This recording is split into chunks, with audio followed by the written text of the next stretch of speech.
visiting some of Tyler's family there, and my lips never got chapped. In the wind, in the sub-zero temperatures, there's just a special thickness in these product color, and this and that, and this kind of reminds me a little bit of Revlon Cherries in the Snow, but it's just one example of kind of the way they've given that line of lip colors a bit of a makeover with some new shades. Definitely worth looking into for anyone, and especially those who happen to go dry. Down if you think some these were low long wearable shades from what I knew, not gonna lips with this. I think that well, the red most into it's a red, this vanilla, honestly, cream lipstick. I just it's their steamy super positive value, the $25 late. And it's much really pretty enough, like pretty pop to the lips. And then I've really enjoyed Pepper as well, which is much more muted, dusty pink. These two combined make a really pretty combo. If you got that set, you know it's really fun to sort of mix and match some of these shades, but I just think it's an amazing formula.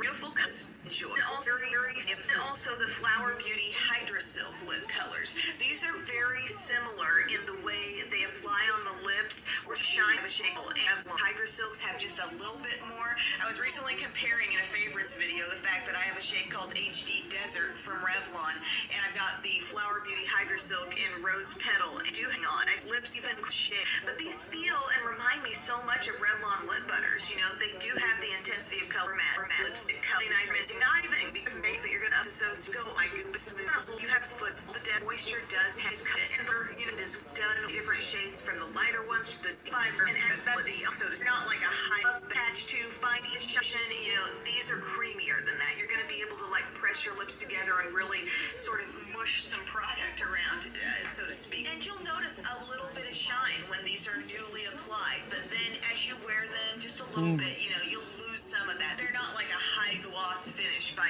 any means. But anyway, the couple of shades I've been gesturing with, I love Bound because I think Bound is one of those colors that so many people could sort of become attached to, find easy tons of wear. Red acid one, spectacular intensity, just a beautiful look on the lips. I'm talking about